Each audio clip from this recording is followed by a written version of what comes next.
What is the first thing? Let's just take me. Let's just say that I'm a job seeker. Maybe I've found it difficult for a while, and therefore I've been out of work for a bit, and everything that I'm trying is just not working. What's the first thing that I should do?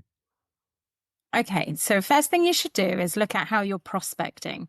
So prospecting is a super salesy term, but it's the term to think about who you are approaching and reaching out to.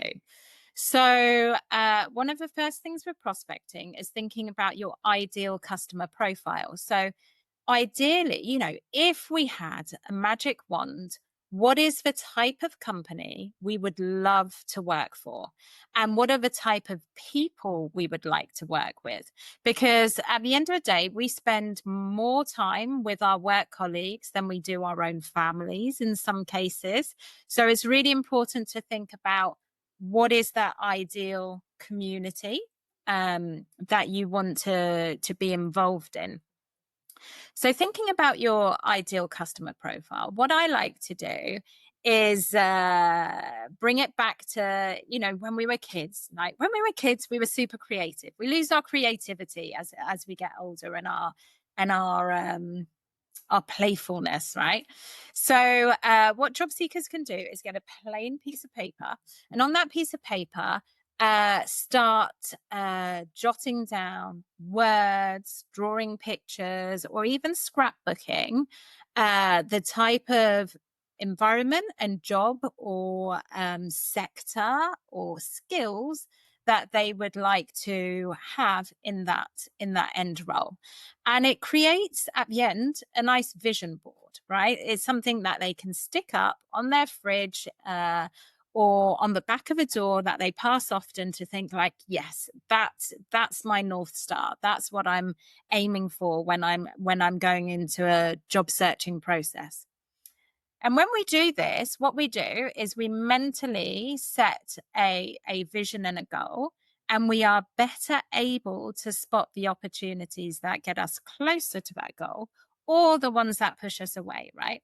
So if I want to work for a big corporate, which has a strong brand, which is very well defined with business units, probably has, a very structured salary scale, defined job title, etc., etc. And I've put that on my vision board.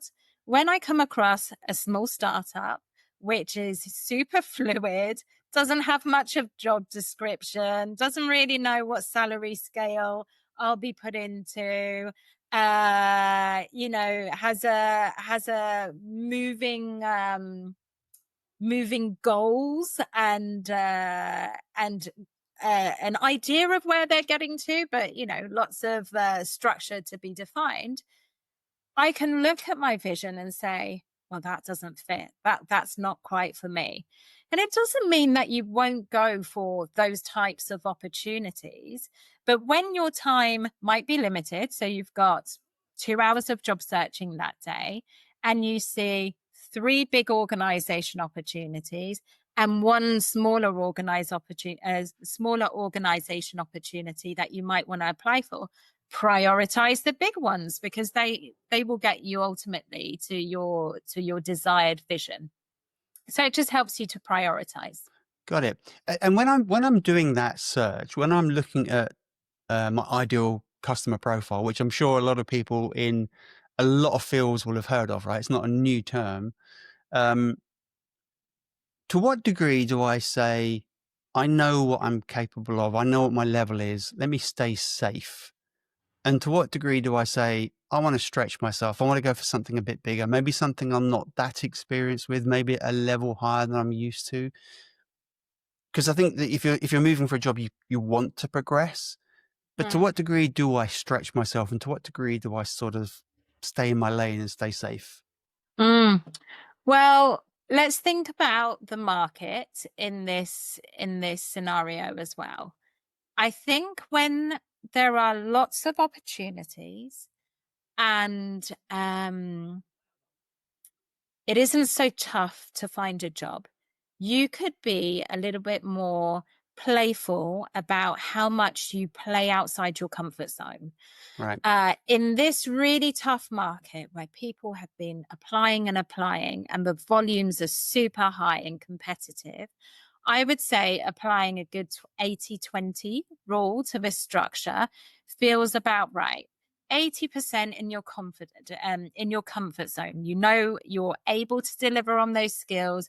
You have proven examples of how you've done those types of projects or deliverables before, and you can story tell and talk to it. And then 20% is going to stretch you because you don't want something maybe that samey. You want that personal growth. So applying that 80-20 rule, I think feels right to me in this environment. In a few years, as things settle down, if we become more stable and there's less change Mm. in this world we live in, maybe those ratios will change somewhat. But I think that feels good to me right now. Okay, cool.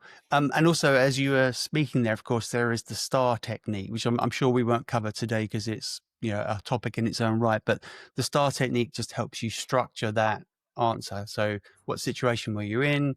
Which tasks did you have to achieve? What were the actions that you took? And then what were the results? And that really helps people align themselves with either a question in an interview or the ideal candidate profile. So if you see a company that's doing something, you can think in those terms and say, how well do I match? And so now I've got my ideal customer profile and I'm starting to search and I come across a job description. How should I approach that? What should I look for? Are there any red flags? How do I know if I'm um, a viable candidate for that role? And also, of course, if it's a viable candidate for me. Mm. It's a bit like going back to that ATS system where we were talking about keyword matching. So, a process job seekers can do is define what are the skills that they bring to an organization, what are the certifications or knowledge pieces that help them, command that success. And then I would say, what are the values that are really important to them in a job or a work environment? So they can jot that down on a piece of paper. Then they take that piece of paper and when they're looking at job descriptions, they look to keyword match as much as possible. So, if something I value is working for a social impact organization that does good in the Yep. world, I might not go into an environment which is a little bit culturally challenging, or maybe that hasn't got a wider impact than making, commercials and funding, right? Right. Right. So it's about aligning those values.